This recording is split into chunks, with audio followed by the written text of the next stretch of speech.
श्री सद्गुरु महाराज की जय। महर्षि में ही अभिनंदन ग्रंथ से सदाचार की अनिवार्यता। संत मत का सत्संग मोक्ष ज्ञान सिखलाता है। संसार से कैसे छुटकारा होगा इसकी जानकारी सत्संग से होगी। शरीर के नाते हम संसार में रहते हैं। स्थूल शरीर के छोड़ने पर स्थूल संसार से छुटकारा होता है। उसी तरह सूक्ष्म शरीर छोड़ने से सूक्ष्म संसार से छुटकारा होता है। इसी भांति कारण और महाकारण के संबंध में भी समझिए।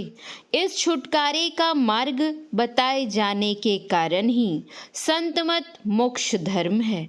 हमारी सारी इच्छाएं पूरी हो जाएं, यह असंभव है। जितना भी हो जाए पर अभाव नहीं मिटेगा। इस प्रकार इच्छाओं की पूर्ति करते करते शरीर का भी त्याग हो जाएगा। इसके लिए संतोष और शांति धारण करना ही एकमात्र उपाय है। सब धर्मों में जो मोक्ष धर्म है वही संत मत है।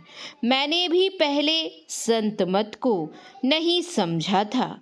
स्वर्गीय बाबू धीरजलाल गुप्त जी ने मुझ पर बड़ी कृपा की, जो संत मत मुझे समझा दिया। बाबा देवी साहब के ख्याल से भी यही जानने में आता है कि संत मत सांप्रदायिकता से परे है। इस मत में सांप्रदायिक झगड़ा बिल्कुल ही नहीं है। संत मत बताता है कि ईश्वर को इंद्रियों के द्वारा नहीं जाना जा सकता।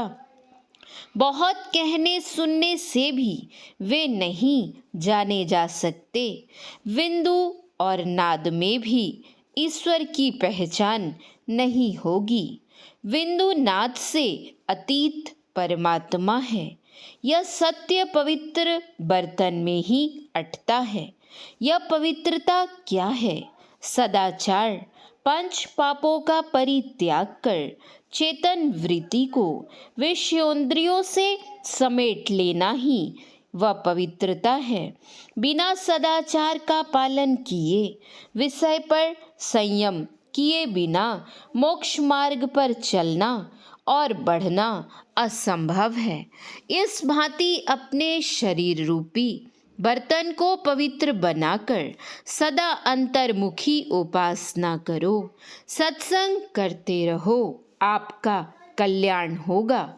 जो दैनिक, साप्ताहिक और मासिक सत्संग करते रहते हैं वे बहुत ही उत्तम करते हैं। इसके बाद श्री चुन्नालाल जी का भाषण प्रारंभ हुआ।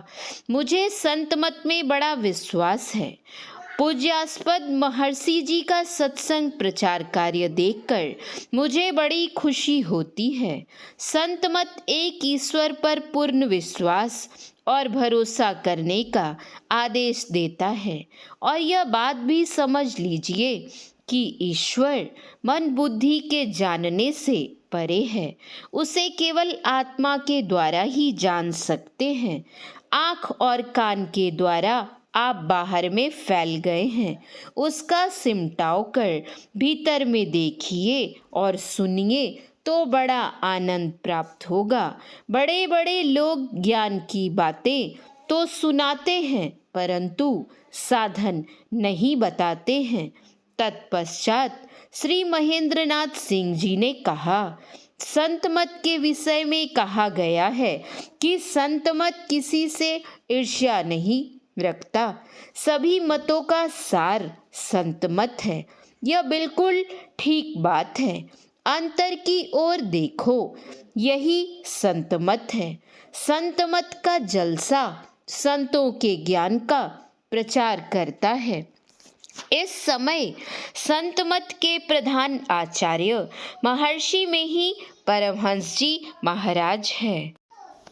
हम लोगों में किताबी झगड़ा नहीं है, हम सामंजस्यपूर्ण बुद्धि से विचार करते हैं। वैज्ञानिक लोग चकित हैं। दूसरा सिद्धांत संत मत का यह है कि हम लोग परमात्मा की संतान हैं, अतः हम सभी भाई भाई हैं। इस विश्व बंधुत्व के साथ हम लोगों को अहिंसा का भी पुजारी बनना चाहिए। जब से मनुष्य की सृष्टि हुई तभी से संत मत है। जो सदाचारी नहीं होगा वह संत मत के काबिल नहीं है। सदाचारी को ही अंतर ध्यान से परमात्मा के दर्शन होते हैं। संत मत यही सिखाता है। इसके उपरांत महर्षि जी ने कहा, बाबू साहब हमारे गुरुजन हैं। यह सुनकर महेंद्र बाबू ने कहा, नहीं पूज्य महर्षि जी हमारे गुरुजन हैं।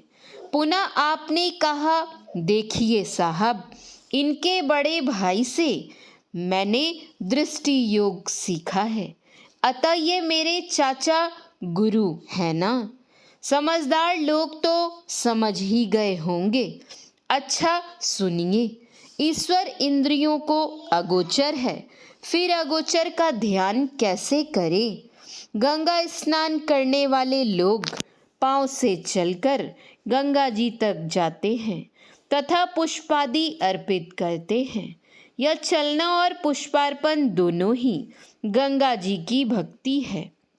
उसी भांति अंतर पथ से चलकर परम पिता की गोद तक पहुंचना और उन्हें आत्मार्पण करना ही उनकी भक्ति है। अंतर में चलने का तरीका यह है कि फैली हुई दृष्टि को समेटकर उसे सूक्ष्म बनाकर चलो।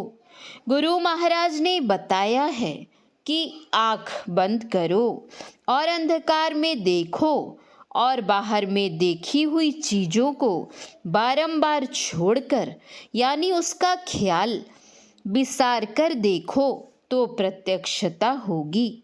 अंधकार के बाद प्रकाश है।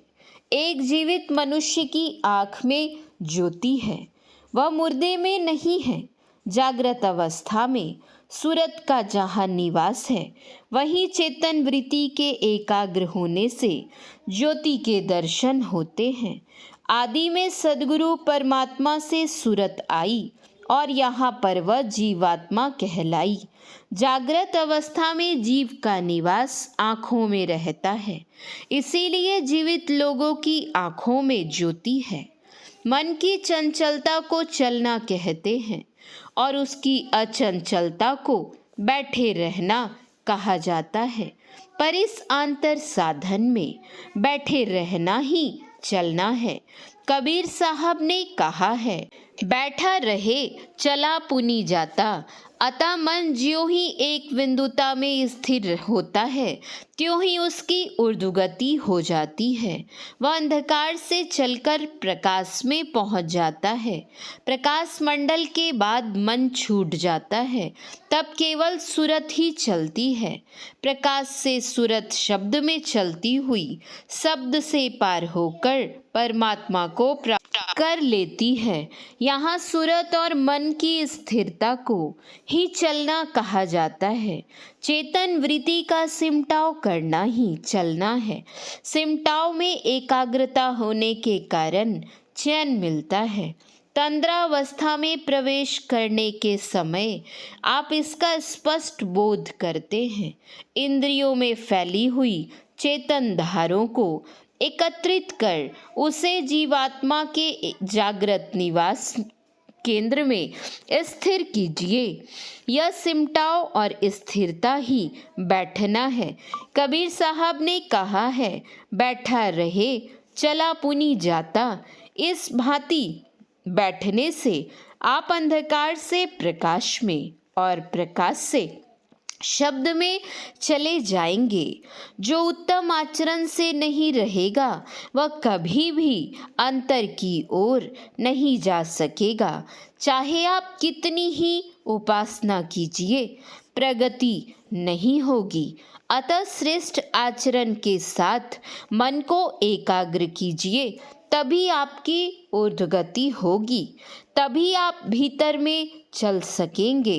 इस भांति आप स्थूल से सूक्ष्म में, सूक्ष्म से कारण, महाकारण की ओर चल सकेंगे। श्री सद्गुरु महाराज की जय। श्री सद्गुरु महाराज की जय। श्री सद्गुरु महाराज की जय।